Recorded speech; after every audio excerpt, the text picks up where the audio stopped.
এরকম একটি দেশ গড়ার অভিযাত্রায় আমরা আপনাদেরকে পাশে চাই, সাথে চাই। আপনারা কি একটু মায়া মোহব্বত করবেন আমাদেরকে? ক্ষেত্রে তাদের কোনো নিরাপত্তা নাই, ইনশাআল্লাহ সম্মান এবং নিরাপত্তা দুটোই তাদেরকে নিশ্চিত করা হবে। তারা উচ্চশিক্ষা নেবেন তাদের মেধা অনুযায়ী, সমাজের অগ্রগতি উন্নতিতে কাজ করবেন তাদের প্রয়োজন এবং যোগ্যতা অনুযায়ী। বলে অন্য ধর্মের লোকদের কি হবে? সেই লোকদেরকে যে আল্লাহ পয়দা করেছেন আমাদেরকে একই আল্লাহ পয়দা করেছেন। ওই লোকদেরকে যে আল্লাহ খাওয়ান সেই একই আল্লাহ আমাদেরকে খাওয়ান। বৃষ্টির পানিতে এমন হয় না যে শুধুমাত্র মুমিন মুসলমানের জায়গায় বৃষ্টি হয় আর অন্য ধর্মের লোক যারা তাদের সেই জমিটুকু ফেটে চৌচির হয়ে যায়, তা হয় না। আল্লাহর রহমত সবার জন্য সমান তালে ঝরে। তবে এই রহমত পাওয়ার পরে কে আল্লাহ শুকরিয়া আদায় করলো কে করলো না তার হিসাব আল্লাহ নেবেন।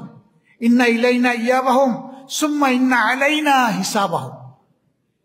ও তোমাদের সবাইকে আমার কাছেই ফিরিয়ে আনা হবে, আর হিসাব নেওয়ার দায়িত্ব আমার উপর। ভাই এবং বন্ধুগণ, আমাদের উপর না। তাদেরকে আমরা সম্মান করব, কারণ আমরা সবাই একই আদম আলাইহিস সালাম এবং একই হাওয়া আলাইহিস সালামের বংশধর। আমাদের গায়ে একই রক্ত। শয়তান আমাদের ক্ষতি করে ফেলেছে, আমাদেরকে টুকরা টুকরা ভাগ বিভক্তি করে হিংসা বিদ্বেষ আমাদের মাঝে তৈরি করে পরস্পরকে লাগিয়ে রেখেছে। আমরা গোটা বিশ্ববাসীর কল্যাণকামী, আমরা সত্যিকারের কল্যাণ চাই। রব্বানা আতিনা ফিদ দুনিয়া হাসানাতাম ওয়া ফিল আখিরাতি হাসানা। আমরা শুধু দুনিয়ার কল্যাণ চাই না, আমরা আখিরাতের কল্যাণ চাই। এইভাবে আমরা একটা অহিংস মানবিক জাতি করতে চাই। আর অনেকগুলো এজেন্ডা আমাদের থাকবে, আজকে সেগুলো বলার সময় নাই, বলতে যাচ্ছি না।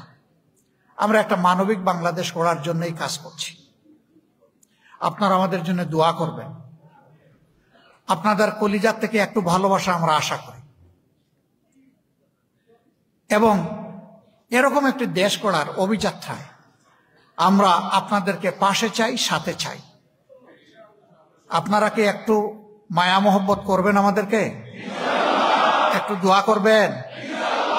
এমন একটি জাতি গঠনের জন্য আপনারা পাশে থাকবেন, সাথে থাকবেন। যেখানেই থাকেন আত্মা আমাদের পরস্পরের সাথে জোড়া হয়ে থাকবে ইনশাআল্লাহ।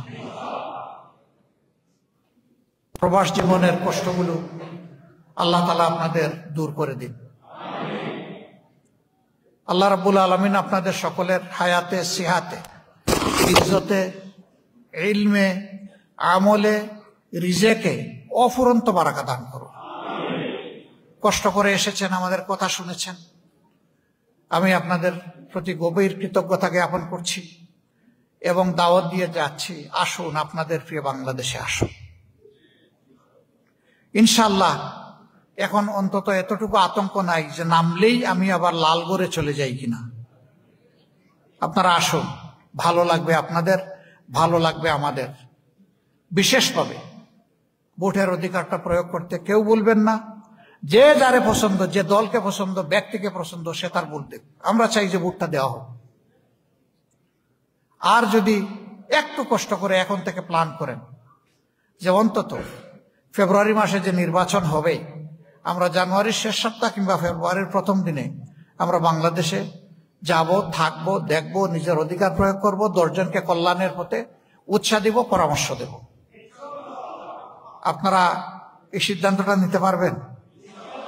যারা পারেন তাদের জন্য আমাদের বুক ভরা কৃতজ্ঞতা এবং দোয়া থাকলো। যারা পারবেন না এখান থেকে ভোটও প্রয়োগ করবেন আর আমাদের জন্য দোয়া করবেন। আগামীর বাংলাদেশ যেন নিরাপদ বাংলাদেশ হয়, একটা শান্তির বাংলাদেশ হয়, মায়া ভালোবাসার বাংলাদেশ হয়, পরস্পরের প্রতি শ্রদ্ধার বাংলাদেশ হয়। সেই বাংলাদেশ গঠনে আমরা অঙ্গীকারবদ্ধ। আল্লাহ তাআলা আমাদেরকে তৌফিক দান করুন। সুবহানাকাল্লাহুম্মা ওয়া বিহামদিকা আশহাদু আল্লা ইলাহা ইল্লা আনতা আস্তাগফিরুকা ওয়া আতুবু ইলাইক। আসসালামু আলাইকুম ওয়া রাহমাতুল্লাহি ওয়া বারাকাতুহু।